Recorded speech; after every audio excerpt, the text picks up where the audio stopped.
সংসদ সদস্য রুমিন ফারহানা তিনি একটি অভিযোগ তুলে ধরেন যে গ্রাম অঞ্চলে 10 থেকে 12 ঘন্টা বিদ্যুৎ থাকে না। দর্শক, ভিডিওর মূল আলোচনা যাবার আগে আপনাদের কাছে প্রশ্ন তুলে ধরছি, আসলে কি রুমিন ফারহানা যে কথাটা বলেছেন সেটা কি বাস্তব নাকি এটা কোনো রাজনৈতিক উদ্দেশ্য?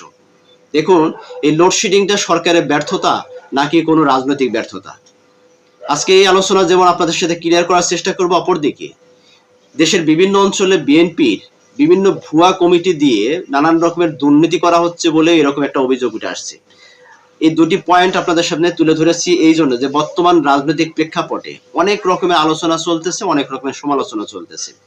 এখন প্রথমে আমরা আসি রুমিন ফারহানের যে অভিযোগটা, যে গ্রাম অঞ্চলে 10 থেকে 12 ঘন্টা বিদ্যুতের লোডশেডিং হচ্ছে, সেটা আসলে কতটুকু বাস্তবসম্মত। দেখুন, গ্রামের মধ্যে আমরাও কিন্তু গ্রামীণ পরিবেশে আমরা কিন্তু থাকি, এখানে আসলে কি 10 থেকে 12 ঘন্টা লোডশেডিং হচ্ছে? এটা আমার যেমন প্রশ্ন থাকতে পারে, আপনাদেরও প্রশ্ন থাকতে পারে যে কোন এলাকায় 10 থেকে 12 ঘন্টা লোডশেডিং হচ্ছে। যদি এরকম কোনো পরিস্থিতির শিকার হয়ে থাকেন আমার দর্শকের ভিতরে, তাহলে অবশ্যই কমেন্টস করবেন। রুমিন ফারহানের অভিযোগটা আসলে কতটুকু বাস্তবসম্মত, এটা নিয়ে অনেক প্রশ্ন তুলছে অনেকেই। কারণ হয়তো সারা দেশে যে বিদ্যুতের যে সমস্যাটা, সেখানে 2, 4, 5, 6 ঘন্টা বা 7 ঘন্টা একটা লোডশেডিং হয়, কিন্তু 10 থেকে 12 ঘন্টা মানে কি একটা দিনের অর্ধ অংশ সেখানে লোডশেডিং হচ্ছে। দেখুন, এই লোডশেডিংটা আসলে এটা কোনো আমাদের আঞ্চলিক সমস্যা, আমাদের দেশীয় সমস্যা নাকি এটা বৈশ্বিক সমস্যা? বর্তমানে আমাদের বৈশ্বিক সমস্যার কারণে, অর্থাৎ মধ্যপ্রাচ্যের যুদ্ধের কারণে জ্বালানি সংকটের মধ্যে আমাদের দেশ না, শুধু বিশ্বের বড় বড় দেশগুলো কিন্তু ইতিমধ্যে কিন্তু হিমশিম খেয়ে যাচ্ছে জ্বালানি সংকট মোকাবেলা করার জন্য। আমাদের মতো ছোট্ট একটা দেশ, ছোট্ট আয়ের দেশ, এই দেশ যখন এই বৈশ্বিক সমস্যার মধ্য দিয়ে এখন পর্যন্ত আমাদের বিদ্যুৎ সরবরাহ করে যাচ্ছে সরকার, এটা সরকারের জন্য কতটুকু পজিটিভ বা সরকারের জন্য কতটুকু সফলতা, সেটা নিয়ে আমি আলোচনা করছি না। তবে কেন যেন মনে হচ্ছে যে ইদানিং কালে বিরোধী দলীয় নামের যে সমস্ত দলগুলো বা সংগঠনগুলো আছে, যারা নেতা নেত্রী আছেন, তারা কেমন যেন সরকারকে একটা বিভ্রান্তির মধ্যে ফেলানোর জন্য চেষ্টা করছে কিনা, এটা নিয়েও কিন্তু অনেকে প্রশ্ন তোলার চেষ্টা করছে। দেখেন, একদিকে যেমন দলের ভিতরে, অন্যদিকে দলের বাইরে থেকে এই সরকারকে প্রশ্ন করার জন্য বা প্রশ্ন তুলে দেওয়ার জন্য অথবা সরকারের বিপক্ষে বিভিন্ন রকমের প্রশ্ন তোলার জন্য তারা ব্যাপকভাবে চেষ্টা চালিয়ে যাচ্ছে কিনা, এটা নিয়েও এখন দুয়াশা সৃষ্টি হচ্ছে। দেখুন, আঞ্চলিক বিভিন্ন কমিটি বাণিজ্য করে বিএনপির নামে তারা বিভিন্নভাবে দুর্নীতির সাথে সম্পৃক্ত হচ্ছে। আর এই দুর্নীতির কারণে এই দায়ভারটা কার উপরে যাচ্ছে? একটা দলের উপরে যাচ্ছে। আর সেই দলটা কে? কার? মাননীয় প্রধানমন্ত্রীর। সমস্ত দায়ভার অবশেষে গিয়ে মাননীয় প্রধানমন্ত্রীর গাড়ির উপর যাচ্ছে। কিন্তু একটি বিষয় আমরা কখনো লক্ষ্য করি না বা আমরা খেয়াল করে দেখিও না বা ভাবিও না, যে বৈশ্বিক কোনো সমস্যা, সেটা আসলে সরকারের দায়বদ্ধতা অনেকটাই আছে, সরকার প্রধানের দায়বদ্ধতাই বেশি, এরকমই তো মনে হয়। সরকার যখন একটা সরকার প্রধান যখন তার বিভিন্ন নেতাকর্মীদেরকে মধ্য দিয়ে বা বিভিন্ন লোকদেরকে নিয়ে একটা মন্ত্রণালয় গঠন করে, সেই মন্ত্রণালয়ে বিভিন্ন সেক্টরে মন্ত্রণালয় মন্ত্রী যারা মন্ত্রী থাকেন, তাদের উপর কিন্তু সেই দায়িত্বগুলো কিন্তু ভাগ ভাগ করে দেওয়া হয় এবং সেই সমস্ত মন্ত্রণালয়গুলো তারাই কিন্তু পরিচালনা করে থাকেন। এখন তারা যদি ব্যর্থ হয় তাহলে সরকার প্রধানের ব্যর্থতা, তারা যদি সফল হয় সরকার প্রধানের সফলতা। এখানে আজকে যে জ্বালানি সংকট নিয়ে যে কথাগুলো তোলা হচ্ছে বর্তমানে সংসদ থেকে শুরু করে প্রত্যেকটা রাজনৈতিক প্ল্যাটফর্মে, ইভেন সাধারণ মানুষের ভিতরে কিন্তু আলোচনা হচ্ছে। দেখুন, আজকের এই জ্বালানি সংকটটা কিন্তু আমাদের দেশে কিন্তু নতুন না, পুরাতন সংকট।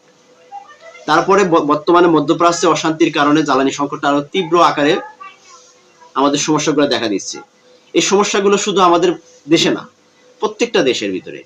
তারপরে কেন যেন এই প্রশ্ন বারবার ছুড়ে দেওয়া হচ্ছে সরকারের ব্যর্থতার উপরে, ব্যর্থতার দায় চাপিয়ে দেওয়া হচ্ছে। কিন্তু একটা বিষয় কি জানেন, যে এই সরকার আজকে 3 মাস ক্ষমতা গ্রহণ করেছে, এই সরকারের ক্ষমতা গ্রহণ করার সাথে সাথে বৈশ্বিক সমস্যা তৈরি হয়েছে। আর এই বৈশ্বিক সমস্যার সাথে সাথে সরকারের এই ভাঙ্গা গড়া সরকার একটা রাষ্ট্রকে আগামী দিনে এগিয়ে নেবার জন্য যে চ্যালেঞ্জের মোকাবেলা করতেছে, এটা হয়তো বিশ্বের অন্যান্য দেশের তুলনায় বাংলাদেশ কোনো অংশে কম না, আমাদের এই দেশ কোনো অংশে কম না। দেখুন, গত 17 মাসে একটা ইন্টারিম সরকার ক্ষমতা ছিল, তারা যেভাবে ক্ষমতা চালিয়েছে, দেশকে যেভাবে রেখে গেছে, এবং বিগত 17 বছর আমলে যে দুঃশাসন ছিল সেটা নিয়ে কিন্তু সবাই আপনারা বলেন, আমি সেই ধারাবাহিকতা আমি বলছি।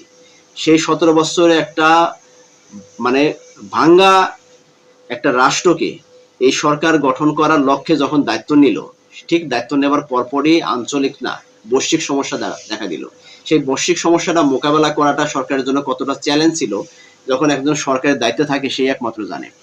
আমরা তো আসলে সাধারণ মানুষ, আমরা আসলে নিচে উপরে তলে নিচে আমরা কোনো খোঁজ খবর নেই না। আমরা সাধারণত মুখ দিয়ে একটা বলে ফেললে আমরা বুঝে ফেলি যে হ্যাঁ বলে ফেলছি, আমি জিতে গেছি, এরকম।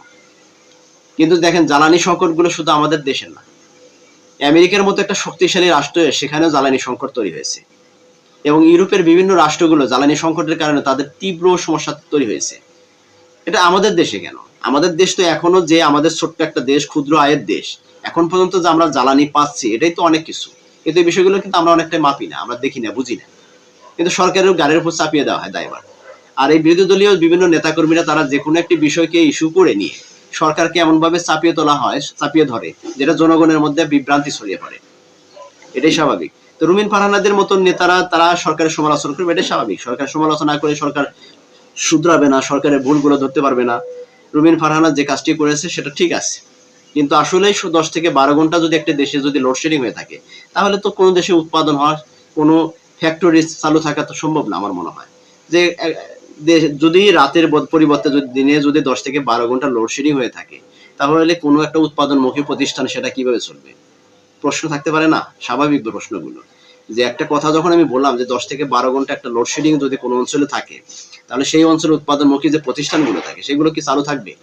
কখনই চালু থাকতে পারে না, অস্বাভাবিক।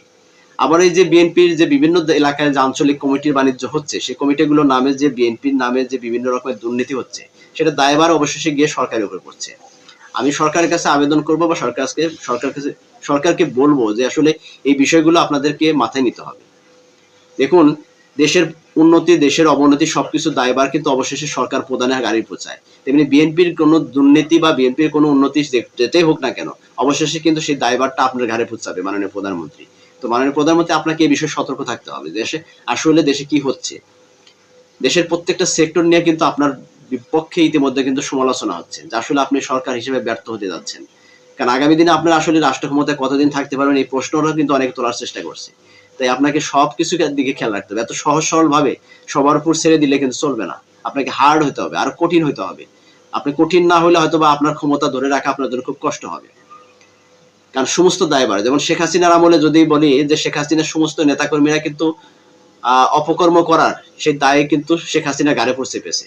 শেখ হাসিনা যতটা না অপরাধ করেছে, তার নেতাকর্মীদের অপরাধের দায়ভার কিন্তু তার ঘাড়ে পড়ে চাপার কারণেই তাকে ক্ষমতাচ্যুত হতে হয়েছে। তেমনি আপনার দলে হয়তো আপনাকে স্বচ্ছ মানুষ হিসেবে কিন্তু ইতিমধ্যে বাংলা মানুষ চিনে ফেলেছে, যে আপনি একটি উদ্দেশ্য নিয়ে, ভালো একটা উদ্দেশ্য নিয়ে দেশ পরিচালনার দায়িত্ব গ্রহণ করেছেন।